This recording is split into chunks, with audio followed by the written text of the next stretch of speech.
Freedom Seeker, welcome back to the Freedom Entrepreneur Podcast. I'm your host and business guide, Lindsay Sutherland, and joining me today is Dr. Lise Janelle. She is a peak performance coach, and she helps people expedite getting the life of their dreams. And I know many of you listening to this podcast, you're here because you want to live that freedom lifestyle. And Dr. Lise is living that for herself as well. She's going to share how she has designed her life so she has the freedom and flexibility of living in the city when she wants and living in the country when she wants. And I'm going to give you a little hint. It's not all just online. So stay tuned to hear how her story goes. Thanks for joining the show. Don't miss an episode. Subscribe to this show on whatever podcast player you prefer and follow me on Facebook and Instagram. Hello, Lindsay. Nice to have me with you here to discuss these fun things because I love helping people live great lives. That's my passion. Me too. I'm curious, how did you get your passion? Like, where did that stem from? I just keep following my heart. And if you're seeking freedom, that's probably what people are doing. Like when I was a teenager, I had a scoliosis, an S in my spine. I had menstrual problems, lots of pain. I went to see a chiropractor. He fixed my back and my menstrual cramps went away. I was like, wow, this is cool. So I decided that was actually a really cool story. I was studying health science, pre-med, and one of my classmates who was older than me says, Lise, I'm going to Montreal to see if I can be accepted in chiropractic college. You should come because it's one of the profession of the future. And I went, I never thought about that. So because I had good results and you said that, then I decided to apply. That's why I know the power of asking questions. Like powerful questions can actually change someone's destiny. So I love asking good questions.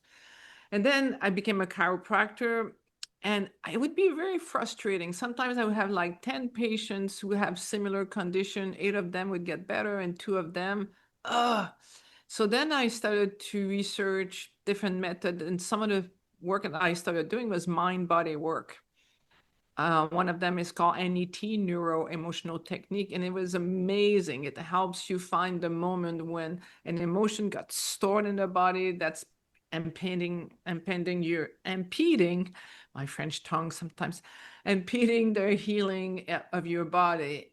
But then I got really excited because I realized that happy people don't get sick as often, and if they get sick, they heal a lot faster. So it's been kind of a gradual transformation of my work.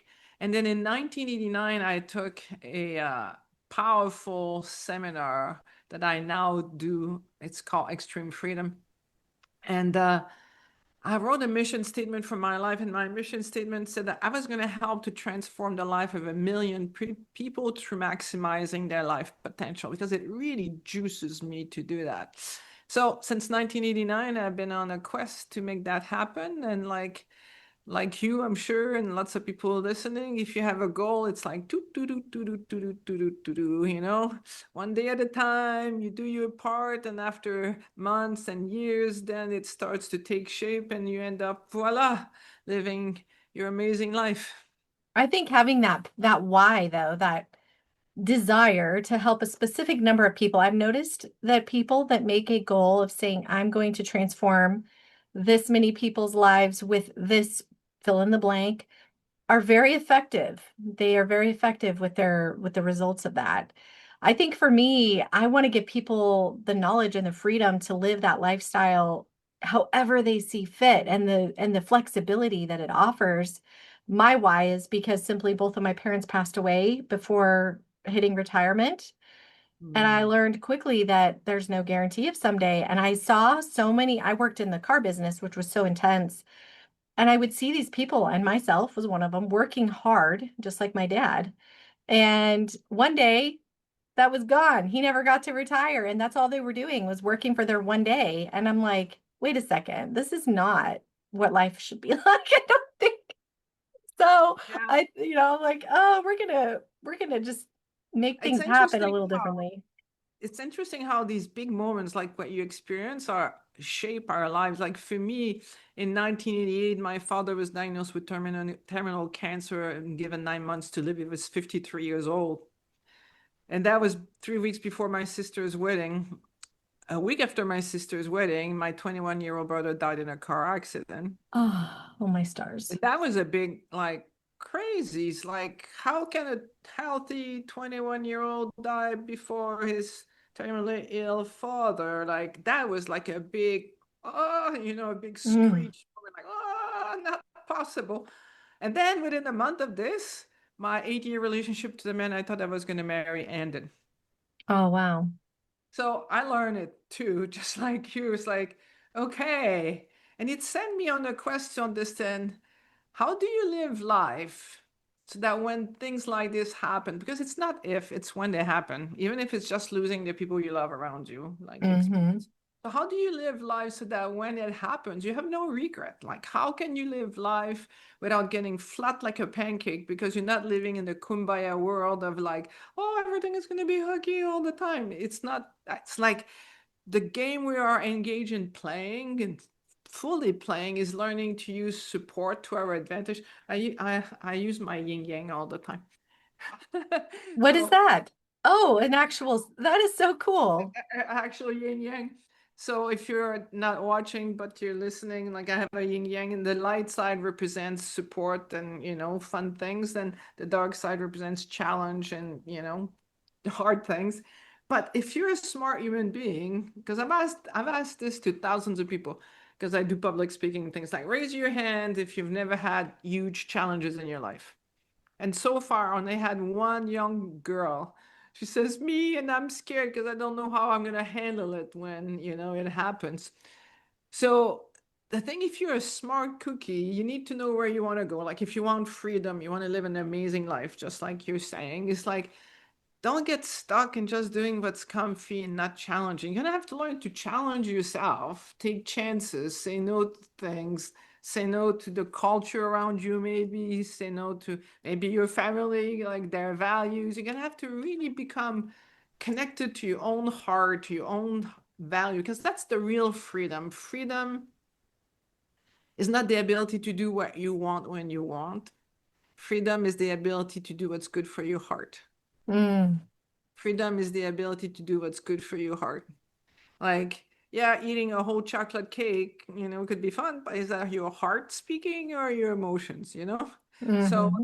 I think that's the human journey, is to learn the true freedom is living by our values, by what matters to our heart versus our emotions.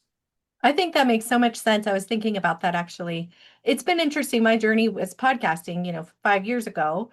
Freedom meant making as much money as I could get so that I could do what I want when I want. And, so many guests would come on the show and I mean, almost like parrot those exact words. And over the years, as I've been doing this and I've been going through my own business journey and all of the things, motherhood and relationships and all of it, I've started to really question like, how much does money really matter in this grand scheme of things, other than the fact that it gives you leverage? Like, that's it, actually. And when you start to realize like there could be another way, it doesn't necessarily have to be about the money. It almost makes the money component easier. It's true. I fully agree. It's not about making money. It's about living by the values of our heart. And sometimes, what you choose to do is going to give you money, so you can hire more people to help you do more work. So you don't have to do all the work. But money, no, money's never been a driving force for me. Money for me is what gives me freedom. So as you say, like if you have a homestead and you can do it your own way. And if you're a parent, if you're a mother, you realize that you cannot do what you want when you want all the time. Like when you love somebody, when you love something, you need to do things that are not pleasant, but you learn how to love them. That's the difference between liking and loving. In Hmm. French, we don't have a difference. We have like either on aime or on aime bien.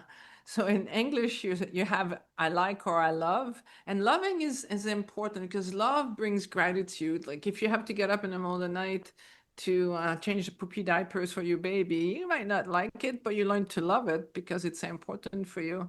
if you have to take care of your animals, to do the gardening, all these things. But it gives us a freedom. That's like that. That's the freedom is extreme freedom. Extreme freedom is the capacity to do the actions that give your heart what it desires, and that's a big high. That's how you live passionately. That's how you live an amazing life. I love that. So you mentioned, or before we got on talking about these amazing subjects, um, how you have evolved. And you mentioned going to chiropractic school in the late 80s and evolving. You went through your chiropractic journey, and then you've now transitioned into full-time coaching. Can you share a little about that journey, what that was like for you? Oh yeah. So I remember, like in 1989, I wrote down I was going to become a coach, basically. Back then, it didn't really exist, but that's what I wanted to do. And I remember I had a friend who was a ship captain and he wanted a relationship. It's really hard to have a relationship if you're on a ship. So he decided to become a carpenter. And I heard myself say to him, but it's easy for you. You have no assets to lose. For me, I had like a building, a house, I had like my cottage, I had all these things. And I went, uh, did you hear what you just said, Lise? Like, you are going to hold yourself back, not to follow your heart because of things. And for me, it's always the test is like, if I was going to take my last breath, would I regret doing or not doing this? And Hmm. I decided I would rather try to be a coach and fail than not trying. That would be the ultimate failure. And Indeed. that's why I did it. At Hmm. that moment, I was like, and I've really been driven to help transform the life. I was talking, like I'm writing a book with Jack Canfield about the method I created called the Heart Freedom Method. And we were talking, and both of us feel the same way. Like, I love doing this work to see the sparkle in people's eyes when they realize that they can actually have it all. That the whole time they were not aware of it, but they could have it all. And yeah, I will do a lot of things to give that joy to others. That actually gives me extreme joy. That's really interesting that you say that because I do think that, like you said, oh, I have these limitations and my assets and these things that are holding me back. It's very easy for our brain. We're puzzle solvers, right? Our brain naturally solves problems. Therefore, it must create problems to solve. Not must, but it certainly is good at it.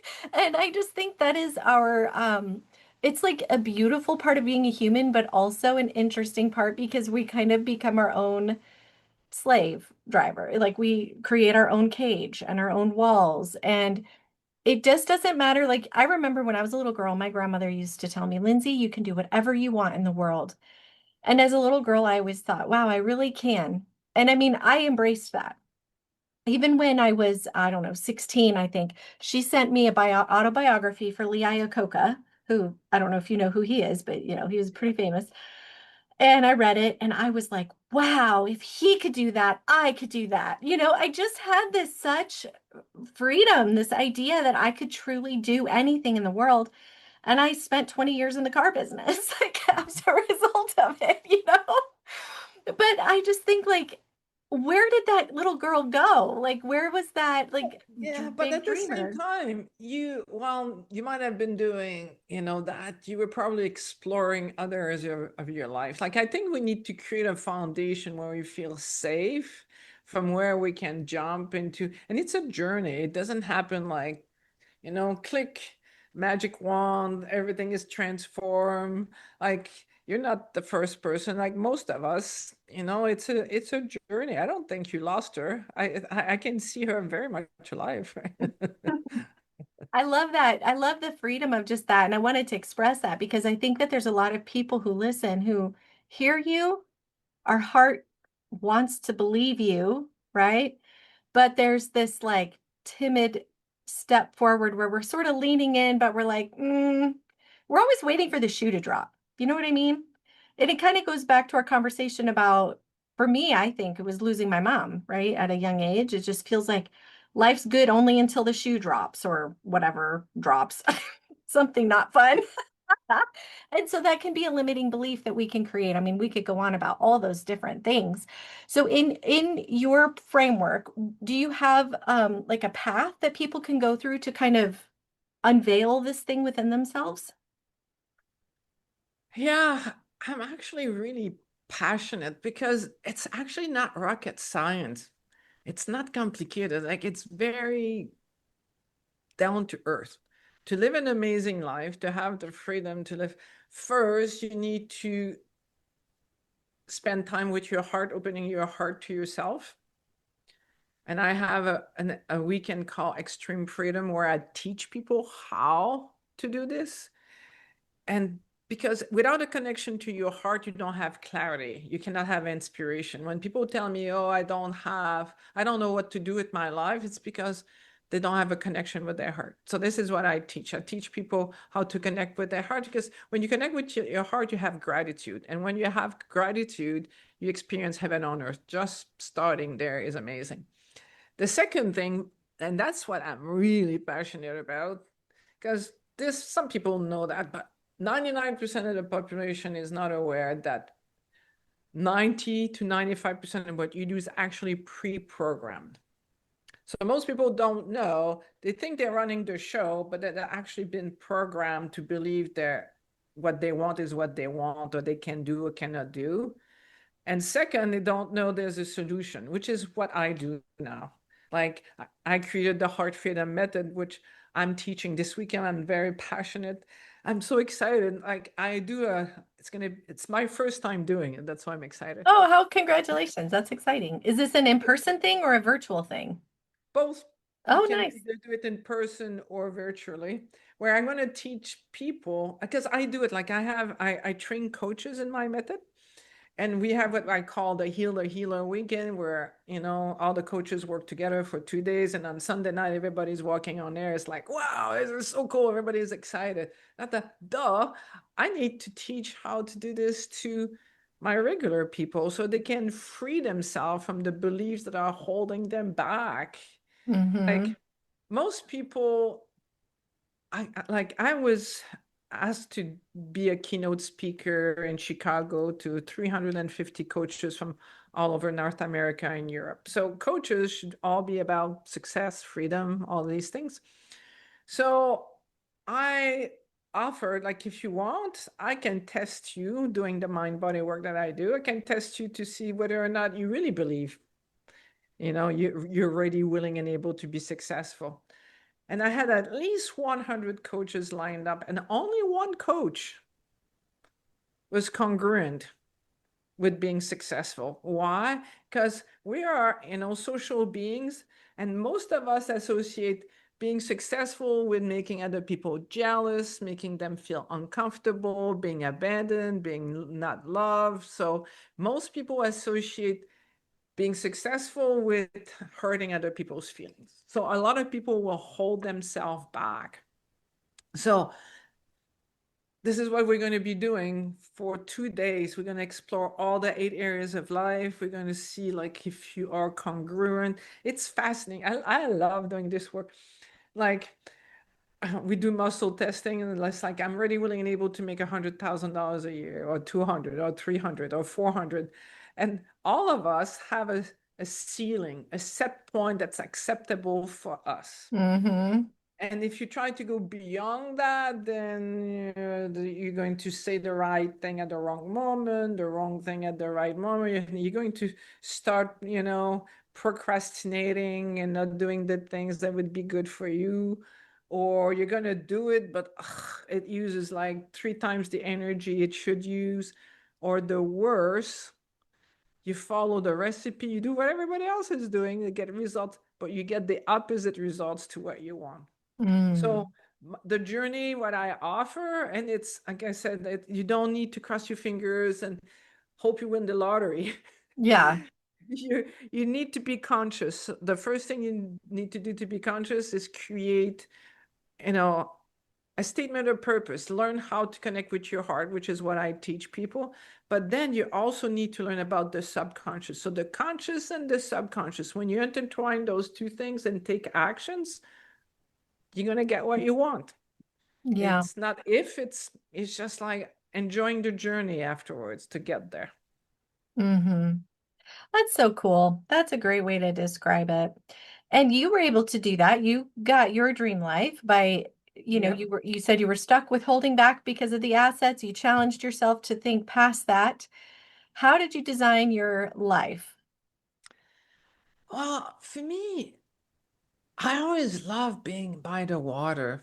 Water is healing for me. Mm. I was a competitive rower for 17 years, and I realized part of it was because first thing in the morning I was on the water, and before going for dinner I was on the water. So I was on the water a lot. And when I stopped competing, I bought myself a cottage. And I was there at first just on the weekend, but then I realized, you know what? I love being. So what I've done now is I have clients that I can do remotely on Mondays and Fridays.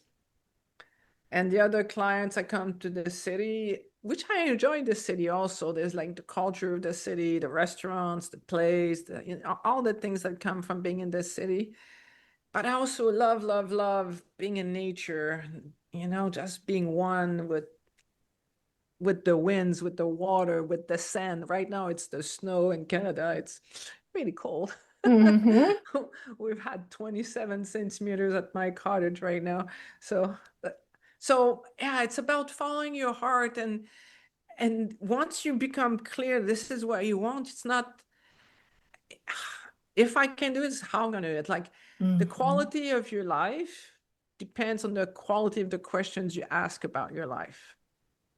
So how can I live at my cottage half the time and half the time in the city? When that became my question, then I started putting in place, actions that led me to this. But I find a lot of people, me included at first, I had to do my mind body work on that. Like it's hard to admit what we want. Hmm. Because what if I want something and I can't get it? And from we calculated with my coach, I probably did 126,000 sessions with clients. So after a while, you start to see patterns. And one of the one I've seen quite often, where people are not willing to take a moment to ask themselves, like, who am I? Why am I here? Where am I going? Create a statement of purpose, like organizing their time around, is because when we were born, right from the get-go, love has to come from the outside. And if it doesn't come to you, you start creating stories about your worth, about your capacity to get what you want out of life. When I Hmm. was born, and a lot of people still, when I was born, they put me in a nursery. So you can cry and cry and cry and cry and cry and cry, and nobody comes. So now you start creating stories like, what's wrong with me? I can't get what I want in life. So you cry and cry and cry and cry and cry harder. And then it hurts so much to ask for what you want and not get it. You stop asking. Hmm. So we get pre-programmed, a lot of us, we get pre-programmed very early on. First, to not be able to admit what we want. Second, feeling we're not deserving of having what we want, or thinking we are incapable of taking the actions that will give us a result. So that's why, even though it's not complicated, you need to have the right tools. If you want to live an amazing life, you for sure need to be conscious of your core values, of your heart, but you also need to know about the subconscious. Those two tools together is what's going to get you an amazing life. I love it. When you talk about the subconscious, what do you mean exactly by that? Like when you say you need to know, I think the conscious mind is easy because that's the one we're the most familiar with, easiest to tune into. But what about the subconscious? Like how is that affecting us? Well, your subconscious is actually what's keeping you alive. Without the subconscious running the show, we would all be dead. Your subconscious mind is constantly scanning your environment to see if you're safe or not. So when the subconscious mind associates more pain than pleasure or more danger than safety to what you want, it will hold you back. It won't let you do it. And relatively speaking, your conscious mind, I want something like I want a homestead, that's the size of a football. And the subconscious mind that's there to keep you alive, the football field. Mm-hmm. Football, football field. So which one do you think is going to win? Mm-hmm. So that's why you need a tool. You need the tool to realize. And I just told you the 3 clues that you have a subconscious belief working against you. Number 1, procrastination. Number 2 is it's harder than it needs to be. It's exhausting. Number 3, you get the opposite results. So once you're clear on what it is you want to create, like I want to create this amazing life, and you're taking actions, but some of the actions you feel like, look at me. Why am I not doing this? Or why am I doing it that way? Why is this so hard? Then you go, I have a subconscious belief. You do the heart freedom method on it, clears you up. Now it's easier to move forward. You don't feel Mm-hmm. like, otherwise, like having this heavy backpack with 100 pounds of rocks and you constantly pushing against that. Like Well, it's, we're told just work hard, you'll push through, you'll succeed. Hard work pays off, all those things that people say. yeah. I'm curious, this is really interesting how life works for me. A lot of times I get podcast guests in the same day or sometimes within a couple of days that there's a same theme, which I find amazing because I talk to people from all over the world and we schedule on different times of the month. And so, how is it that they all end up talking about the same thing around the same time? Blows my mind. But what's been coming up for me a lot in these conversations is nervous system regulation. And you mentioned, feeling safe. This is the other thing, feeling safe. I was joking with my business partner today. I said, I think our whole world needs like a reset button for our emotional or nervous system. It just seems like the chaos in the world is all stemming from everybody having a dysregulated nervous system. And I've been going on my own journey to try to like be mindful of my nervous system. What tools do I have that I can be more intentional about creating a homeostatic environment that's peaceful, right? And I'm sure as a chiropractor, you have a really interesting insight into that. I'm just wondering, like, would you say that like a dysregulated nervous system is a clue to help us reveal the subconscious, or is it more of a tool to help heal the subconscious? Have you experienced anything It's with a that? clue. If you're not feeling at peace, it's a clue that there's, like for me, when I work as a holistic chiropractor, and I still as a coach, I use this to help my clients. It's like there's the structural aspect, the biochemical aspect, and the emotional aspect. Mm-hmm. So if you want to release anxiety, well, exercising is good, getting adjusted is good. It helps your nervous system to calm down. Biochemically, everything you eat, everything you drink, even if you put potions on your body, like there's so much toxins and so much toxic stuff that is attacking the nervous system. It's crazy, like mercury, aluminum, the spray in the sky, all these things they're doing to us, Mm-hmm. last one is our emotions. And I would say emotions is 60% of it. And emotions, this is important. Emotions are guides to show us where we have the illusion of being unworthy of love. Mm-hmm. Emotions are guides to show us where we have the illusion of being unworthy of love. So since you're worthy of love, the only thing you need to do is have a tool like the heart freedom method to go back to the moment when you created a belief that's now working against you, because the belief just gets stuck in your physiology. You Mm-hmm. heard of Pavlov's dog? Mm-hmm. So you bring food to the dog is hungry, it salivates, you ring a bell. And Mm-hmm. after a while, you don't need to ring the bell to bring food, you just need to ring the bell and the dog salivates. So we have been programmed to feel a certain way. And if what you resist persists, you may have heard that. If you Mm-hmm. resist persists, so once you actually become present with the sensation, then you can actually find the initial moment when this got stuck in your physiology. Then you can free yourself from it. I have one of my coaches in training, that was her problem. She had lots of sympathetic and parasympathetic nervous system dysregulations. And from doing the heart freedom method with me and getting trained, now able to self-regulate. Like her attention is like, it's really decreased.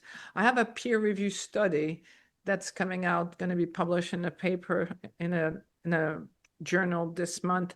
And they were from doing the heart freedom method, you decrease anxiety by, I think, 42%, nervousness by 37%, you increase happiness by inner peace by like 40%. Like I can't remember it exactly, but I know from doing the work, the more you do the work, the more inner peace you feel because you're self-regulating. It's really cool. Mm-hmm. It's an amazing transformation. And it's just like if you go to the gym, you don't have to cross your finger and hope you're going to get stronger.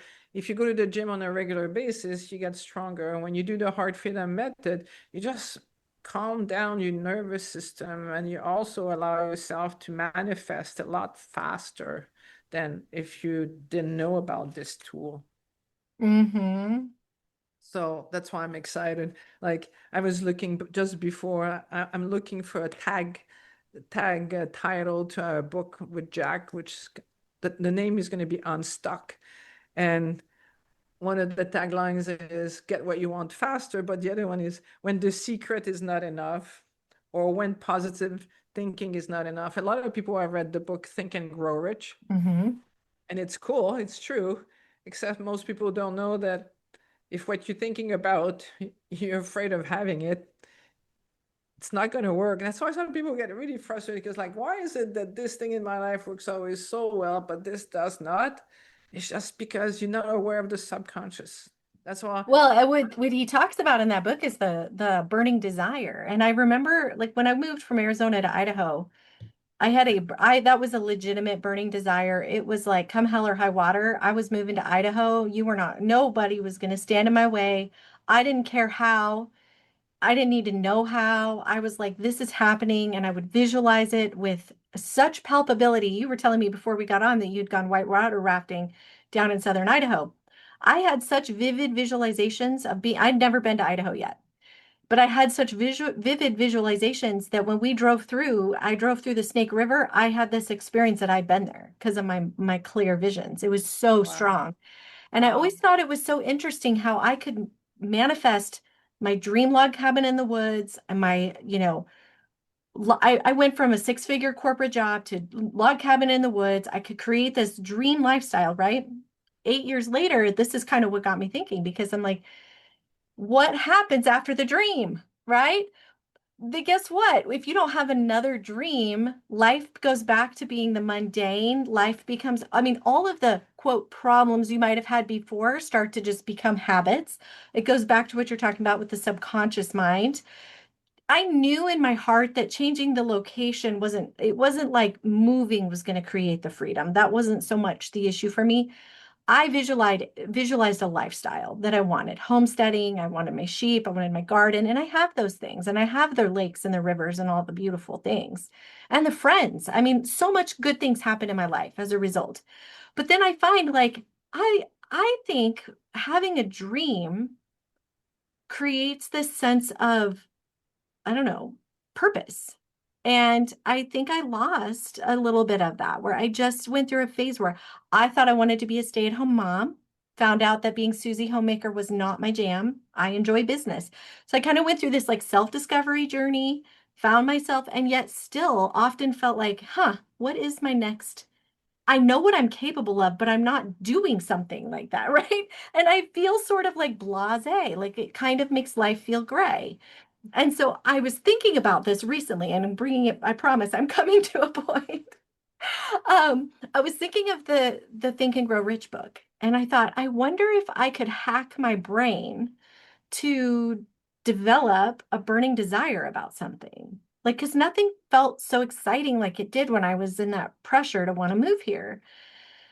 And so the truth is, I didn't get a clear answer. I mean, it was kind of like sort of yes, but it wasn't as palpable as it was when I had that very clear burning desire. I have goals, I have things I'm working towards, but I haven't found that like thing. You know what I'm talking about? You know what I'm talking about.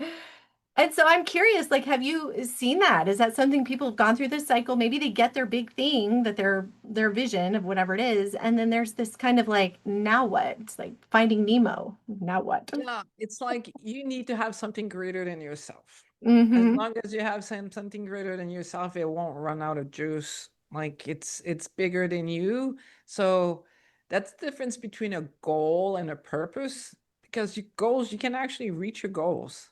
And now what? Exactly, like now what? Mm-hmm. What do I do? Like I've had other, you know, clients where mom wants to be a mom. Okay, great. And then the kids grow up and go to school in another city. Ah, Mm, and then they start drinking or smoking lots of pot. It's like mm. they come to see me like, what, who am I? Why am I here? Where am I going? Which is Yes. often how it happens. Like we create a crisis, and it's a journey of evolution where we take the time to ask ourselves, who am I? Why am I here? Where am I going?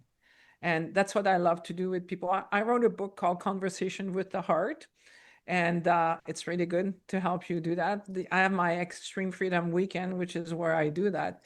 But in a nutshell, I'm going to reveal to you your purpose in life Oh, is, really? Okay. I wasn't expecting that. is to bring the best out of yourself, Mm. to explore all the different aspects of your life. And out of love for yourself, that's what you need to get juiced by, because by bringing the best out of yourself, this is how you're going to impact the world. Like I have an analogy. If you have, I was at my other house before and I had these little white flowers and I didn't even know the name, but I leaned over, it was like, oh, it was exquisite. It was like, wow, the perfect sunset. It was like, I was like, wow. And I go, wow, if this little flower didn't have the pride to bring its essence in the world, I would never have experienced this right now. Mm. So each one of us, we have an essence. And when we bring that essence into the world, first, it's an act of love towards yourself, but it's also an act of love towards the world. Because when you have, we're never going to change the world by telling the world you're doing this wrong, you're doing la la la. We're going to change the world by having millions of people driven to connect with their heart, to love who they are, to bring the best out of themselves so they can create heaven on earth for themselves and others. This is how we're going to change the world. It's not going to happen to telling people you're doing it wrong. It's by each one of us being connected and driven enough to be within our heart. So we are on a spiritual quest of doing. I think that's the path to enlightenment. The path to enlightenment is to learn to take away all there's only two ways of living life, through our heart or through our fears. And I imagine fears is often the subconscious work. And I Mm. imagine duct tape. So every time you do the heart freedom method, you take one piece of duct tape away so that your light can be expressed in the world. And when you become really passionate about living life that way, it's fun because you're constantly out of your comfort zone a little bit. It's like, why is it that people jump out of an airplane? Because it's really out of their comfort zone. You couldn't live like that all the time. You would kill yourself. Your adrenal glands would. So, what we need to do is set goals. Like, look at ourselves. Like, the beginning of the year is actually a really good time to do this. It's like, you look at your life and all the different areas of your life, and you're like, how am I going to get out of my comfort zone in each area of life and take some action step out of love, because I want to bring the best out of myself. I'm going to look at my environment, at my friends, at the things I'm learning, at my career, at my finances, at my spiritual life, at my family. Like you're going to look at all the different areas of your life and you're going to decide like, wow, this is cool. And if you have something like me, I mentioned, like for me, when my father's all these things, all that happened is I wrote a statement of purpose for my life, and my career part said I was going to help heal the hearts of 1 million people. I had no idea how, I just knew the what and the why. And that's also part of trusting. And that's how you become really driven and passionate. Is like it's so out of your comfort zone. You just have this like heat-seeking missile inside of you that's looking to make this happen. And then you take action, and then it's the law of attraction. I actually got to be on stage and teach the law of attraction to the people from the movie The Secret. It was really Oh, wow. amazing. That's awesome. So this is the true law of attraction. Challenge yourself, attract support, stay in your comfort zone, attract challenges. So we don't have a choice. Each and every one of us, if you challenge yourself to pay attention to your heart, what is it? What's my mission? What's my purpose in life? How am I going to bring them? And you challenge yourself to do that, you're going to experience happiness. If you stay in your comfort zone, you don't ask yourself, you don't go on a journey, then you're just going to be miserable. Nobody Mhm. experiences more pleasure than pain. The only thing we can do is choose how we're going to get there. I love that. So interesting that you mentioned building heaven on earth. I once told that to my grandmother, speaking of her. Um, I used to tell her, Grandma, I believe that our job, I mean, I was probably only like 15, maybe 17, somewhere in that. Like I think we're meant to experience heaven on earth. Like I feel like that's what God put us here is to figure out how to live that way. Now, she was raised very Christian. She was a Bible teacher when she was, Bible study church person when she was a kid. She goes, "No, Lindsay, heaven's heaven. It's above us." I'm like, "I just don't think it is." Like there was It's just a something vibe. about it. I couldn't, and that phrase has come up for me so much. It's eerie a little bit that you said that. That's pretty cool. I find we experience heaven on earth every time we're grateful. Mm, And beautiful. because I've experienced that, the first time I did this kind of work, I went from feeling my life sucked, after I told you my father diagnosed and all these things, and I thought it was so painful. And then from doing the work and opening my heart, I ended up in such a state of gratitude. Like it Mm, was overwhelming. Like when I saw the perfection of all the challenges, I got I got into a state of grace. So I know if you go into an extreme case of gratitude, you go to a state of grace. And in the state of grace, it's like a near-death experience. If you read what, people tell you they died and come back, because I was shown and I ended up in this altered state. It was amazing. It was like all love. And I was shown without words that everything that ever happened, everything that is happening, everything that will ever happen is for us to grow in love and wisdom. And once you start living from that place, then you experience heaven on earth. mm. Wow, that sounds like a beautiful place to end this. Tell us where people can connect with you. Also, what was the name of your book, Conversations with the Heart? Yeah. Can they find that on your website or is it on Amazon or?